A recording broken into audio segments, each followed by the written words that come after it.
મારું આપ સૌને સિયારી ચેનલ ગુજરાતી સાહિત્ય વિદ નિકુંજ યુટ્યુબ ચેનલમાં હું નિકુંજ પરમાર આપ સૌનું તે દિલથી આજના વિડીયોમાં સ્વાગત કરું છું. મિત્રો, ગુજરાત રાજ્યના પેન્શન માટે તાજા સમાચાર આવે છે.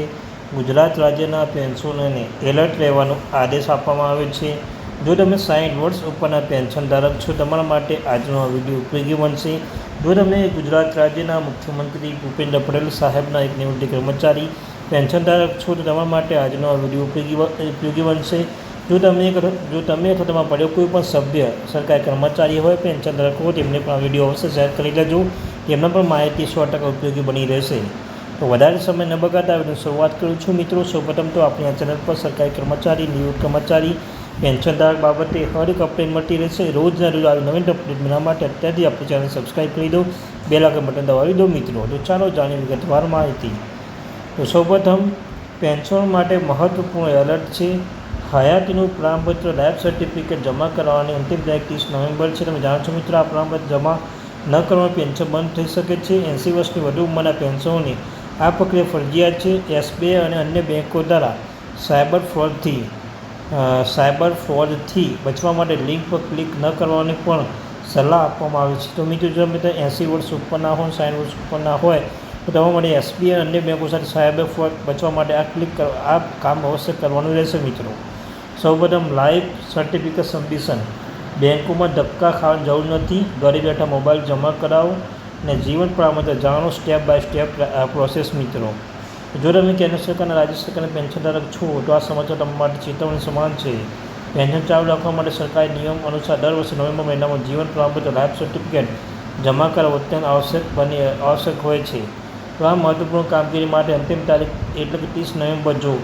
જો તમે આજે પણ જે તારીખ પ્રમાણે જ સાંજ સુધીમાં તમારું હયાત પ્રમાણપત્ર સબમિટ કરવાનું નિષ્ફળ જશો, તો 1 ડિસેમ્બરથી તમારા ખાતામાં જમા થશે પેન્શન અટકી શકે છે. મિત્રો, તો કોઈ પણ વિલંબ કર્યા વિના આજે જ પ્રક્રિયા પૂર્ણ કરવી હિતાવહ છે.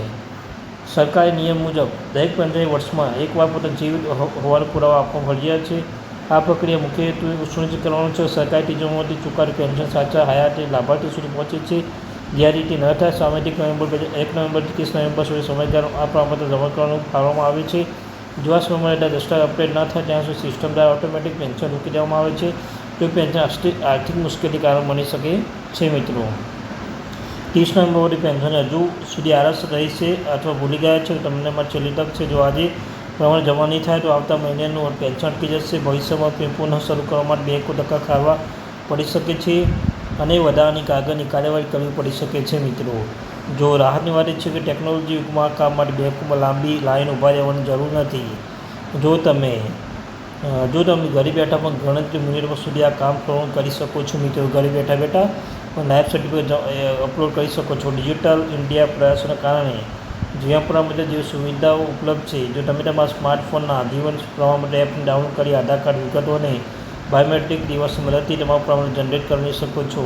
આ પ્રક્રિયા ખૂબ જ સરળ છે. એટલે બેંક શાખાની મુલાકાત લીધા વિના તમારું પેન્શન ચાલુ રાખવા મદદ કરશે. મિત્રો, જો તમારી પાસે બાયોમેટ્રિક ડિવાઇસ ન હોય, તો ચિંતાનું કોઈ કારણ નથી. હવે ફેસ ઓથેન્ટિક્સ ટેકનોલોજી ઉપલબ્ધ છે. તમે કોઈપણ એન્ડ્રોઇડ સ્માર્ટફોન આધાર ફેસ આઈડી એપ ડાઉનલોડ કરી શકો છો અને તમારા ચહેરાનું સ્કેનિંગ આધાર ડેટાબેઝ સાથે મેચ કરશો, તો તમારું જીવન પ્રમાણપત્ર સબમિટ કરી શકશો. આ પદ્ધતિ ખાસ કરીને એવા લોકો માટે ખૂબ જ ઉપયોગી છે જેમના આંગળીઓની નિશાન ઉંમરના કારણે ઘસાઈ ગયા છે.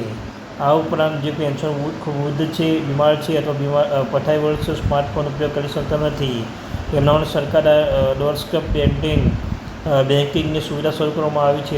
તમે ઇન્ડિયા પોસ્ટ IPPમાં તમારા વિસ્તાર પોસ્ટને ઘરે બોલાવી શકો છો. પોસ્ટમાં બોલાવવાની સાથે ટેબ્લેટ અથવા મોબાઈલ લઈને આવશે, તો ઘરે બેઠા તમારું ડિજિટલ લાઈફ સર્ટિફિકેટ જનરેટ કરી આપશે. અને ઘણી રાષ્ટ્રીય બેન્કો તેમના ગ્રાહકોને આવી સેવા પૂરી પાડે છે. જ્યારે અંતમાં વાત કરીએ કે જો કોઈ કારણસર તમે ડેડલાઇન ચૂકી જાઓ છો, તો 1 ડિસેમ્બર તમારું પેન્શન અટકી જાય છે, તો ગભરાવાની જરૂર નથી. તમારું પેન્શન કાયમ માટે બંધ થતું નથી. તમે ડિસેમ્બર કે જાન્યુઆરી જ્યારે પણ પ્રમાણપત્ર જમા કરશો, ત્યારે પેન્શન વિભાગ આ પ્રક્રિયા પૂર્ણ થયા માટે તમારું પેન્શન શરૂ કરી દેવામાં આવશે. એટલું ને સમયગાળા પેન્શન અટક્યું છે તે પણ તેમને એરિયસ તરીકે જોવા મળી જશે. આર્થિક પ્રવાહ જળવાઈ રહે તે મારી સમય પ્રક્રિયા કરવી હંમેશા સમજદારી પૂર્ણ પ્રવૃત્તિ છે. મિત્રો, તો આ હતી આજે મહત્વપૂર્ણ અપડેટ.